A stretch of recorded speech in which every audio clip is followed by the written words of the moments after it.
Great news. I got buyers that are going to be blowing up my phone.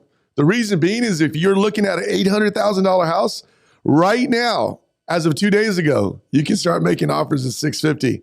Sellers, don't get mad at me. Please repeat, do not get mad at me. This is something that I'm really wanting to address. The buyers that have been waiting on the sidelines, the ones that have been sitting back in the nosebleeders actually get to come to the front row. People that are ready, that are approved, ready to buy.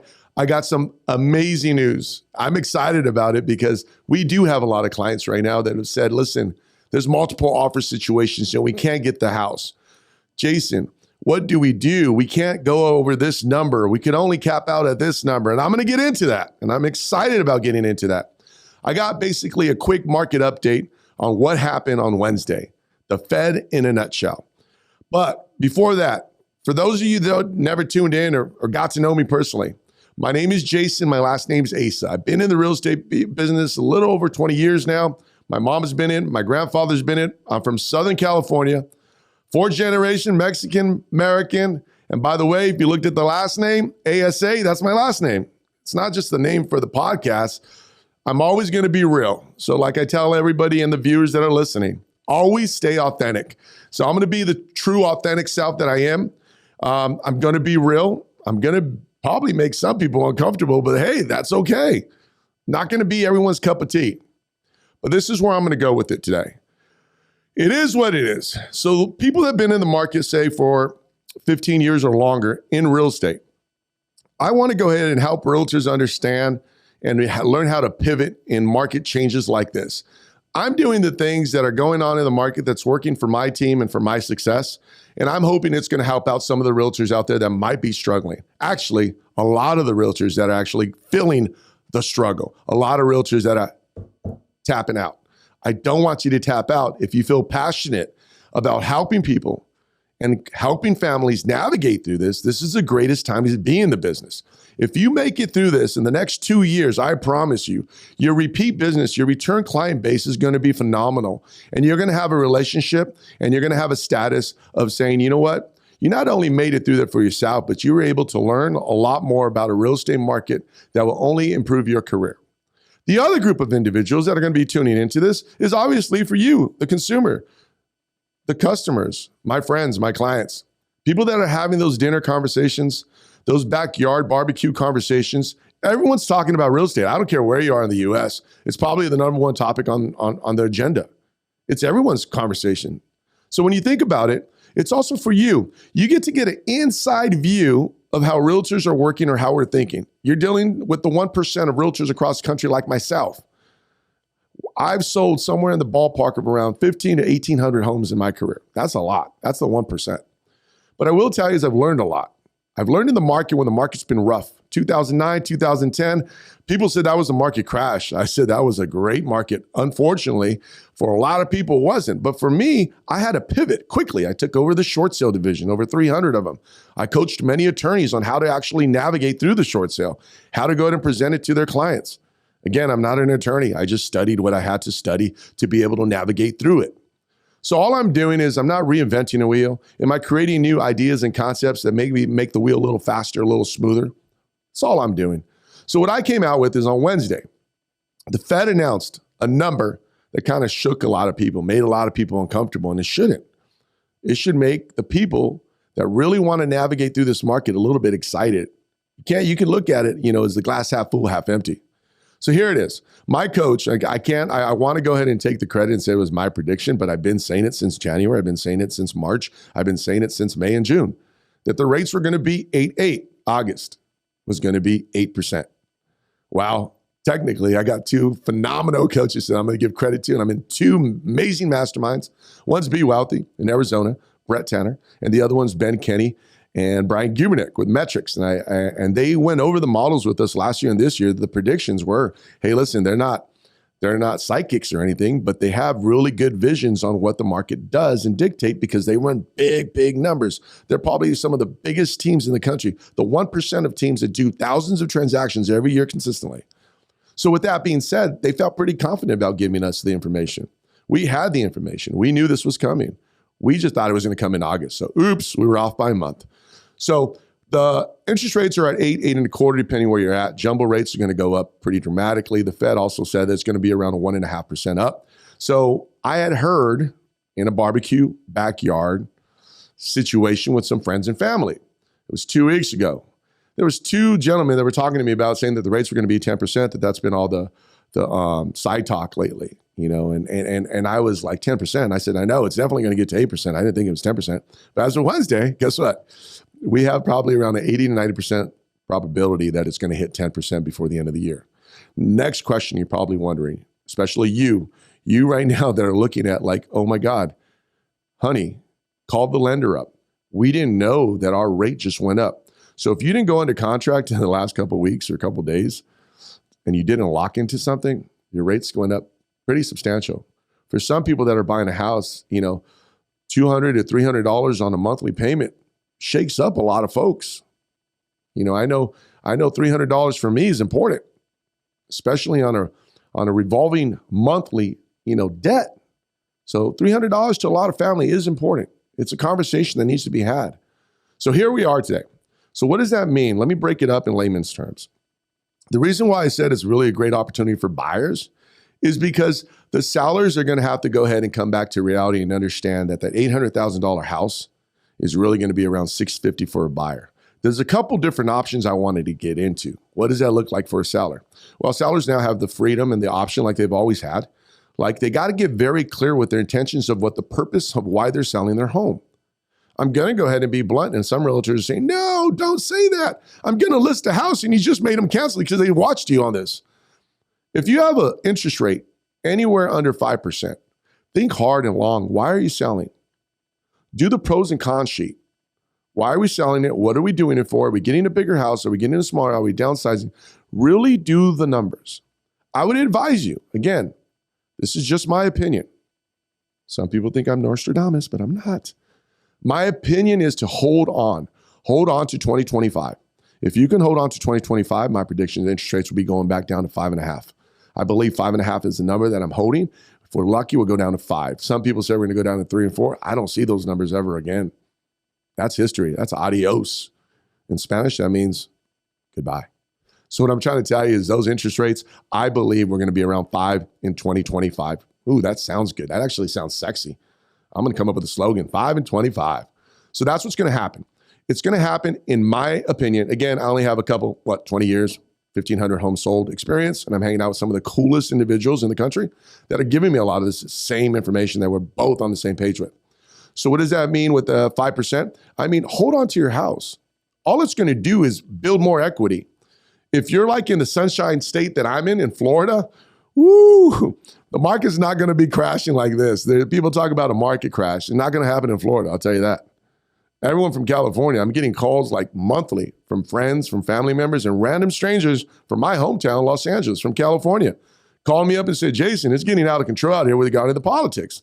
Not going to go on there. That's going to be for another day. But anyways, a lot of people are moving in to Florida. They're moving into Texas. Colorado's freaking hot. Tampa is burning up. So the market's not going to go ahead and totally crash or anything like that. All that's going to happen is going to be more inventory. It's going to be more choices for you, the buyer. For you, the buyer, to actually have a choice and not have to have a multiple bidding situation right now. This is a primo time to buy. Why? You're thinking 10%, Jason. What are you smoking? Are you smoking that marijuana or are you doing an ayahuasca trip? I'm neither. This is pure, authentic Jason just telling you. Think about it for a second, you guys. I don't know if you have parents that lived in the 80s that bought houses. I'm 45 years old, and all I continue hearing in this day and age, anytime you talk to anybody in their early 60s to 70s, they all tell you, oh, you should have seen it when it was 18%. Yeah, it was 18%. You were buying a $40,000 house. It's different when you're buying an $800,000 house. So mom, dad, sorry. I know it's 18%, but you're only buying a $40,000 house. Houses are a different market. So 10% is a little uncomfortable. But let me tell you right now, wouldn't an 8% be a lot better than 10%? Because those of you guys that waited on the sidelines last year, beginning in October of 22, you said you were going to wait till the interest rates came down in 23. And guess what happened? They only went up. So you had a 6% in October of last year. And now we're at 8. Oh my God, you guys are kicking yourself in the ass. Come on, bring it home to Jason. Let's be real. 8%, I promise you, nothing's going to happen with the houses dramatically going down. I started saying that you can go ahead and buy a house that's $800,000 for $650. You're saying, Jason, it is going down. No, it's getting back to where it should be. That's what the house price should be. $650. Trust me, that homeowner already made 16, 18% with over the last 2-3 years anyways. They appreciate it. They're just being greedy, trying to make 32%. And why would you not be greedy? If you can sell your house and make 32% in 3 years, why not? And the houses were selling like hotcakes. All we're doing is recorrecting itself. So it's not going down, you guys. We're getting the houses what they should be priced at. We're getting a good price and a good value for a home. And you know what I'm going to say? I'll say it to all my buyers. Suck it up, buttercup. You know why? Because if you buy it at 8%, okay, trust me on this. Look me up, call me, send me a message. You buy it now at 8% before it gets to 10%, because 10% I get a little nervous. I will be honest. 10% does make me a little nervous. But if you buy it at 8%, you're right there at the peak in my mind's eye. You get it at 8%, you call me up in 25 and say, Jason, show me the money. You guys never seen Jerry Maguire? Go watch it tonight. Show me the money. That's all you have to do in the title, in an email or a message. Show me the money, 25. I'll do a free listing if you're not netting 18% or more in 25. Because when I put your house on the market in 25, I'll go ahead and stamp that guaranteed approval. If I can't get that, it'll be a free listing. Keep this podcast, keep it for you, show it to me, give me an opportunity to list your house in 25 so I can show you the numbers. They don't lie. So your house ain't going to go down. It's only going to go up. Because when they open up the doors for the interest rates to be around 5.5, it's going to be a multiple offer situation. It's going to be a bidding war again. And guess what's going to happen? You, the seller, now get to be greedy again. I know it sucks. You're going to be greedy. You're going to make a lot of money. So I'm trying to tell you, buyers, don't wait on the sidelines. Get going. Call your realtor. Call me. Call your lender and play the numbers. Well, Jason, that's still a little bit high for my monthly payment. I still want to be around this price, but the houses ain't coming down. They will correct themselves. If your realtor does not have the guts, if your realtor is not confident, fire them immediately. Realtors, if you're not confident, if you don't got the guts, if you don't have the number one word that I coach is assertiveness. If you don't have that assertiveness to be able to go to the other agent on the listing side and say, listen, the house has been on the market 60, 70 days. The interest rates went up to 8%. How long does your seller want to go ahead and keep the house for? If you can't go ahead and make an offer $50,000 below asking right now, fire your realtor. I'm willing to go ahead and make those offers. I'm willing to strategically tell you how to find the houses and the sellers that are a lot more motivated than the other ones. The non-motivated sellers are just going to pull the house off the market, which is okay. Because they probably listened to this podcast and said, hey, we're going to put the house on the market in 25. Jason said we're going to make more money in 25. You will. The sellers that do need to sell right now, you need to sell. You better sell. Don't wait till you hit 10%. See how this all works? It works for the buyer and the seller. I'm trying to give you guys some insight. Don't make your realtor over the next 3 months try to create some magic trick to try to sell a house at this price when I'm telling you now, do a price improvement this very moment. Today, do it. Realtors, you can thank me later. Thank me later. Send me a $25 gift card to Starbucks. I'll love you for that. Say, dude, my seller, I put this video in front of them and boom, like that. They dropped to 10%. Cool, high five. Boom. I hope that helped out. So, hey, listen, I gave you some helpful hints. One more time. If you're a seller, don't screw around if you have to sell. You need to sell it before November. If you don't sell it before November, don't be mad if it's at 9 or 10%. I'm giving you the warning now, free advice. Please do not call me and ask me to do psychic things for your family. I can't do that. Okay. One more time. If you are buying, start making offers. You can be a little bit pickier about what you want in a home, but don't try to get too goofy and wait anymore. Lock in at 8% now. Buyers, you need to start submitting. Submit 3 offers, submit 4 offers, submit offers, go low. Who cares? If you really want a house and the numbers are going to make you 50,000 less would get you that house, submit the offer. The worst thing the seller can do is say no. And if the realtor doesn't want to do it, hey, call me, 407-451-7700. I give you my direct cell phone. I'll go ahead and put you with one of my top agents. I will work with them and help you get that house. Okay? So that's what I'm going to let you know. For realtors, Now I'm going to pivot a little bit with the housing market in regards to the Fed. Now for us realtors, what's working for me? I did a couple different things. I got with my lender immediately and wanted to know about the buy downs. If you guys don't know about the buy downs, 321 buy downs, go ahead and Google it, look at it, talk to your lender, and that will go ahead and secure you for 2 to 3 years. It gets you into a monthly payment that is more affordable to you, but being able to still get that price point that you want. You get the seller to go ahead and buy down your rate. That's one of the great advantages right now with you buyers is you could go ahead and negotiate closing costs. You could negotiate a lot of other things that you can never even know to negotiate. So for you realtors that are not familiar with buy downs, learn it, educate to your buyers, educate the buyers about the process, and then go ahead and start submitting those offers. The other things that we talked about regarding my team is pivoting. Pivoting right now for realtors is going to be very frustrating because if you've only worked on teams and you only work buyers, and again, not to throw any teams under the bus, most teams are built on buying leads for their agents. What they do is they buy Realtor.com, they buy Zillow leads, and you got some teams spending anywhere from $40,000 to $100,000 in leads. Now, I'm from the old school, and this is why not everybody works good on my team. I'm overly confident that says if you've been on my team and you made it through 6 months, you're probably going to be a top producer. Not probably, more likely you are, and you're not on my team anymore. And you probably have your own team and you're doing very good. Most people don't leave on my team to jump on another team. That really rarely happens. But for most teams, if you are jumping on a team, you should get education, you should build up your database, build up your client base, and then hopefully leave in 2 years and grow your own team if you want that. Or you can stay on the team. But what happens is a lot of teams, they only teach you how to go ahead and work that buyer that comes off the internet and helps them find a home. They don't teach the skills of listings, and listings equals leverage. And for you sellers, you're really getting a real quick crash course on real estate. Listings is what funnels all the real estate business. He who have listings is he or she queen of the real estate market. If you can go get listings, you can pretty much dominate real estate market. What happens is you have 98% of realtors have no clue on obtaining listings unless it's friends or family. If you can go out and get a listing, this is the time to get listings. Let me give you an example. Anybody, and this is what I'm targeting, anybody that had an expired listing, a cancel listing, withdrawn listing in 21, okay? Repeat, in 21, that means it wasn't the realtor, it was them, the seller. The seller was too greedy. They wanted a number that was probably 10x higher than what they were thinking of dragons and unicorns. So what I would do is I'd go ahead and look at any of those withdrawals, cancels, expires in the year of 21, start calling them, start knocking on the doors. You know why? They pulled out their credit card or they did the refi, and the refis went through the roof.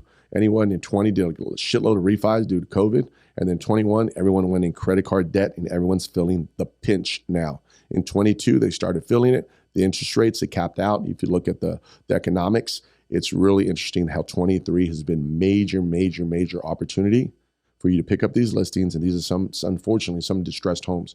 People that have to sell, the motivation's there. So go ahead and work it. Here's the other thing. If you guys really want to get good, you go ahead and go to your team leader or coach or mentor. If you want to go ahead and reach out to me, let me know, because in the next little episode, I'm going to talk about what I'm doing.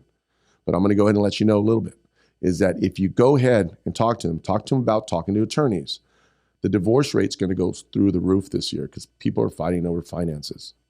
You can talk about divorce attorneys, family law. Get in with the family attorneys. Family law attorneys are busy. I have friends, they're loving this market. Unfortunately, there's a lot of divorces going on, more than normal. That's due to the finances. So it's like a domino effect. Start building relationships with attorneys. Last but not least, for sale by owners and limited services. Ooh, I said limited services. No one knows about my secret. That I'll get into another podcast. Limited services in a nutshell is all the homeowners that did for sale by owners, and they put it on a flat fee service on the MLS. They still have all their contact as by owner. You only deal with the owner. You don't deal with the brokerage. 99% of those people are not being contacted by any realtors for future opportunities. And those opportunities are real because there's no difference with a for sale by owner and a for sale by owner that has a flat fee service. The flat fee services, all they did is put it on the MLS. And we all know the MLS, believe it or not, doesn't sell houses. Okay. It's you, the agent, you, the experienced agent that has a great marketing plan and value to show how to sell the house. So sum it up, for sale by owners, They are out there on an island right now. You need to call them up and let them know the interest rates went up to 8%. And do they want to be caught at 10% when they call you to list their home for $50,000 to $75,000 less? So get going. Get your team leader. Get whoever's in charge, whoever's mentoring you. Get good with listings. This is the time to dominate listings. Because let's be real. If you can't go get listings right now, then you're going to be pretty dry with buyers. Because buyers are going to be scared. Even though I talked about how to go ahead and motivate them, the scripts, everything needs to be changed. With that being said, I'll finish it up with this. Buyers, fire your realtor, give me a call, and I'll help you out. If they can't get the offer now in this market accepted, you need to start evaluating who you're working with. You got to look at their resume. It's not about hiring friends and family anymore. It's about hiring someone that has experience and value and what they're going to do to achieve for you to go ahead and get what you need for your family. Sellers, if you need to sell, you better reduce the price now. Don't wait 2 months from now. Other than that, always stay authentic, being as real as I could possibly be, and I'll see you on the next podcast.